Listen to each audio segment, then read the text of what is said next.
What's interesting about this too, and let me know if this is some of the logic behind this, Senator David's question of like, well, is it too early to do this? There's an element, and we know of crypto holders, right? We're all here early. Everyone listening to Bankless it's still early, guys. It's still early.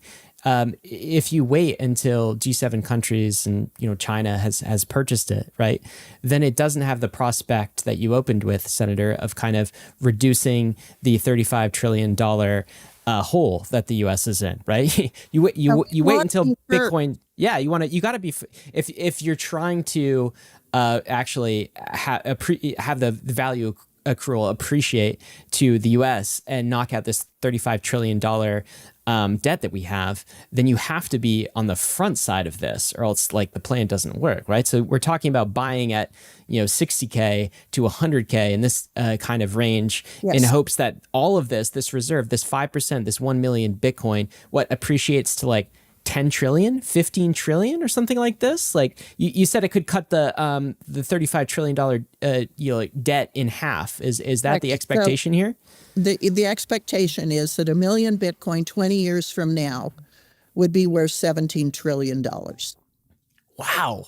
And that's why, so that's in this logic, why you have to kind of be first. I noticed in the bill too, there's some a provision around basically forced holding. So none of the Bitcoin that would be acquired in this could be sold at all during the first 20 years. Is that correct?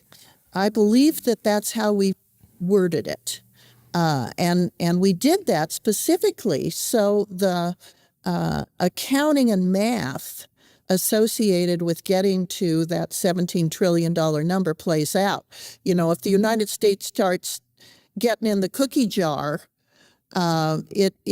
it won't play out. It won't work. In order to be as effective as a reserve, it must be held. Buy and hold.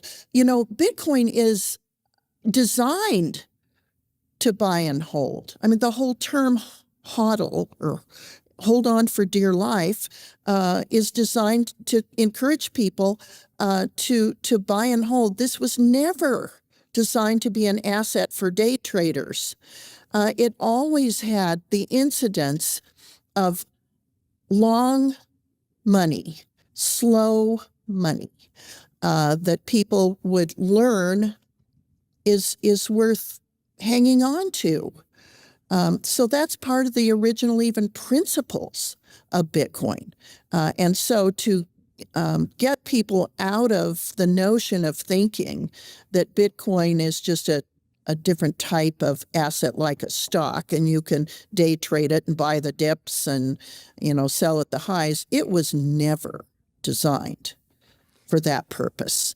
And so we're trying to statutorily institute the original purpose of Bitcoin, which is as slow money.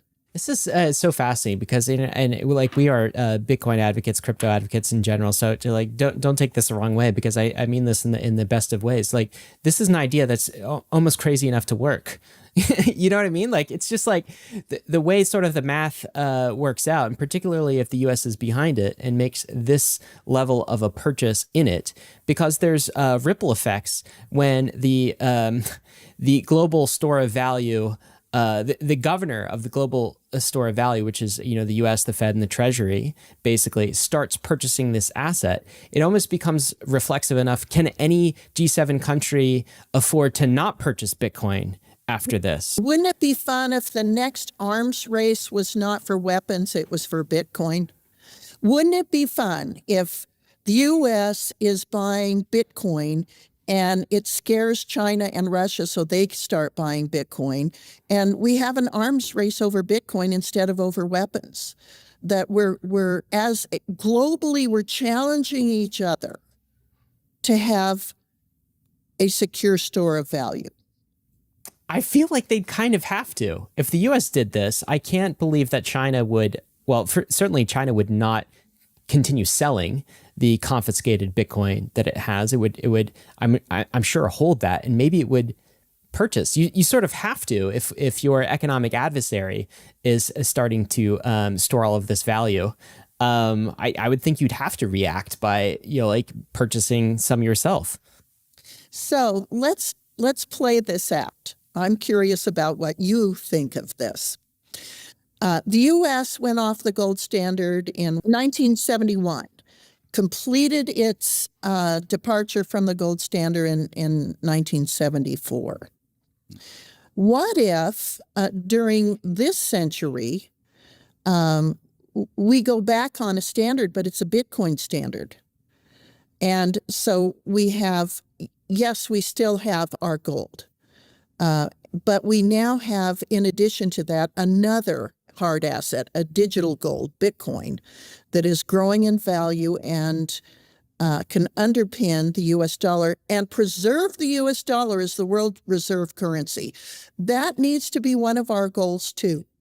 You know, the whole world is going to be having digital assets, I believe, in your lifetime, not in mine, maybe, but Ryan, you and David are young. I think in your lifetimes, all assets are going to be digital. And it's important that the U.S. lead in this area. You know, we've always been the innovator. We've always been the leader. And right now we've been kind of hesitant, sitting on our hands, and people in Congress don't know what this is and they don't want to lead. That's not American. We always lead.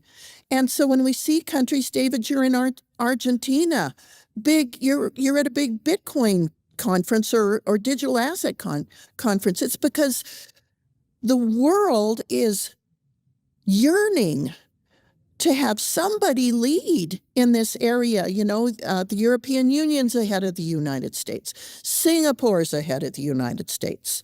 The U.S. needs to lead in this area, and we haven't done it for some reason.